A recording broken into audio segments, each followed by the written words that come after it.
Good morning, everyone. How are you? Hope you all are healthy and happy at your places. Be safe. अभी corona गया नहीं है, हमें fight करना है कोरोना से. हम सब लोगों को मिलकर लड़ना है इस बीमारी से. So today I am going to start the new topic. This is from the subject economics. So अर्थशास्त्र से मैं आज नया टॉपिक शुरू कर रहा हूँ. And when we are going to understand economics, so first of all we have to see the definitions of economics. हमें देखना होगा कि which type of definitions are available in economics. So there are 4 types of definitions available in economics, and those definitions shape out the subject economics. और वर्तमान जो स्वरूप है अर्थशास्त्र का वो कहीं ना कहीं इन डेफिनेशन से प्रभावित होता है. सो अर्थशास्त्र की इन डेफिनेशंस को समझने के लिए हमें अर्थशास्त्र के बारे में जानना होगा. If I am talking about the economics, economics is the social science and he touched all the aspects of human life, and he touched all the social subjects as well as another subject. Without economics we can't think that our scientific development will occur, our research and programs will be run. So economics possesses very importance in entire subjects. So today I am going to tell you about the definitions of economics. First of all, 1776, 1776. This date was very important in the point of view of economics. In this year, Professor Adam Smith write a book named Inquiry into the Nature and Causes of Wealth of Nations. So in this book, Professor Adam Smith write about the economics, and he just try to explain economics as a subject with scientific method and systematic manner. So that's why he always regarded as the father of economics. So professor Adam Smith ही पहले व्यक्ति थे जिन्होंने अर्थशास्त्र को एक subject के रूप में परिभाषित करने की कोशिश की. ऐसा नहीं है कि एडम स्मिथ से पहले इकोनॉमिक्स नहीं था. Yes, economics was there. If I am talking about the history of humanity, you find from the age of barter age, जिसमें वस्तु विनिमय होता था, उसमें भी इकोनॉमिक्स था. बट एडम स्मिथ साहब ने अपनी पुस्तक के माध्यम से 1776 में जो पुस्तक लिखी थी, इकोनॉमिक्स को एक सब्जेक्ट के रूप में विकसित करने में बहुत बड़ा योगदान दिया. तो एडम स्मिथ साहब ने इकोनॉमिक्स की परिभाषा जो दी थी, उन्होंने कहा था economics is the science of wealth. अर्थशास्त्र धन का शास्त्र है. तो जब एडम स्मिथ साहब ने ये बात कही तो उस समय के बहुत सारे जो विद्वान थे, number of philosophers and writers were there. So उनमें से प्रोफेसर JB से JS मिल, वॉकर, ये जो इकोनॉमिस्ट थे, इनके पूरे ग्रुप को प्रतिष्ठित अर्थशास्त्रियों का ग्रुप कहा जाता है, क्लासिकल इकोनॉमिस्ट कहा जाता है. तो ये सारे जो इकोनॉमिस्ट थे, दोज वर कि ये एग्रीड थे कि economics is the science of wealth. और इसमें प्रोफेसर एडम स्मिथ ने जो अपनी परिभाषाएं दी थी, उन्होंने ये कहा था कि अर्थशास्त्र धन के चारों तरफ केंद्रित है और धन कमाने के लिए ही मनुष्य की सारी क्रियाएं संकेंद्रित रहती है. उन्होंने एक ऐसे सामाजिक मनुष्य की कल्पना की थी जिसका जीवन का एक ही उद्देश्य था, धन को कैसे कमाया जाए और धन को कैसे बढ़ाया जाए. तो अल्टीमेटली इन परिभाषाओं में कुछ कमियां थी.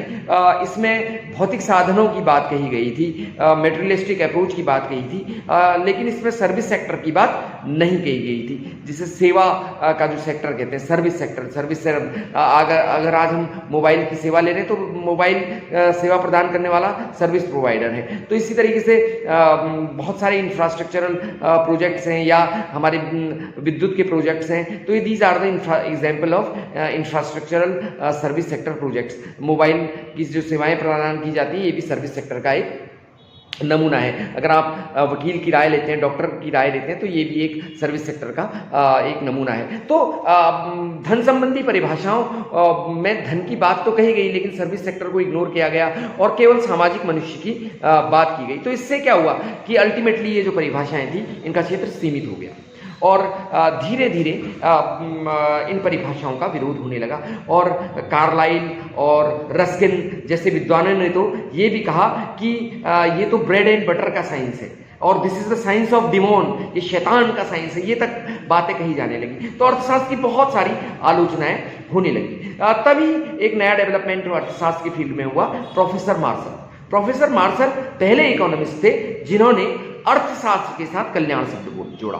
यदि हम प्रोफेसर मार्शल की बात करें तो प्रोफेसर मार्शल ने कल्याण संबंधी परिभाषाएं दी थी, कल्याण संबंधी परिभाषाएं दी थी, जिसको आप वेलफेयर इकोनॉमिक्स भी कह सकते हैं। तो प्रोफेसर मार्शल का जो वेलफेयर इकोनॉमिक्स था वो क्या था? सवाल उठता है कि प्रोफेसर मार्शल ने क्या कहा।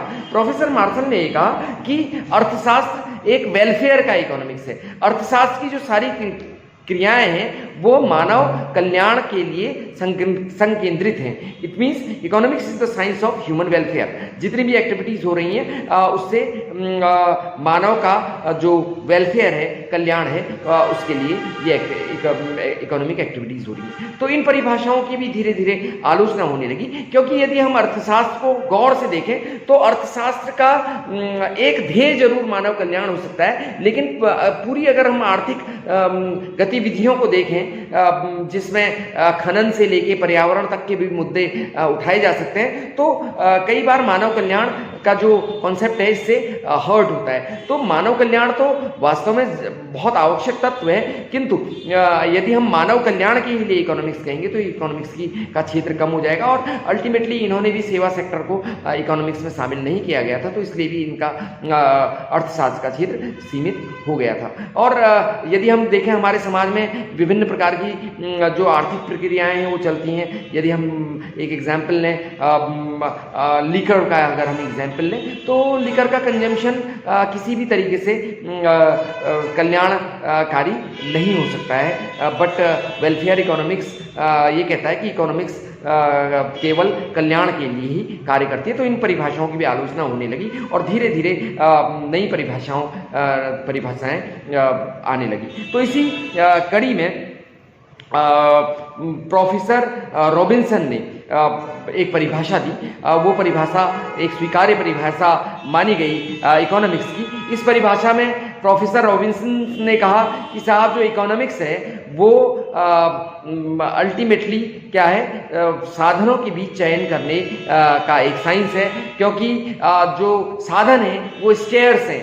साधन क्या है, लिमिटेड है, साधन बहुत कम है, लेकिन साधन कम है और साधनों से हमको जो संतुष्टि मिलती है वो अल्टीमेट मिलती है, इसमें कोई डाउट नहीं। लेकिन हमारी जो मांगे हैं या जो हमारी आवश्यकताएं हैं वो हमारे साधनों से कई ज़्यादा हैं। इसको हम ऐसे समझ सकते हैं कि यदि किसी व्यक्ति की आमदनी 100 रुपया है तो उस 100 रुपये को वो किस तरीके से खर्च करेगा, ये एक उसके सामने आर्थिक समस्या उत्पन्न हो गई कि वो 100 रुपये को किस तरीके से खर्च कर सकता है। तो 100 रुपये हम एक हाइपोथेटिकल सिचुएशन ले रहे हैं, काल्पनिक सिचुएशन ले रहे हैं कि how can he spend his 100 rupees. Suppose that वो 100 रुपया पूरा शराब में भी उड़ा सकता है या 100 रुपये से अपने रोटी कपड़े मकान की व्यवस्था कर सकता है। तो अल्टीमेटली सीमित साधनों का इस तरीके से उपयोग करना जिससे कि मैक्सिमम क्या मिल सके, संतुष्टि मिल सके, यही इकोनॉमिक्स कहा जाता है। इसके बाद प्रोफेसर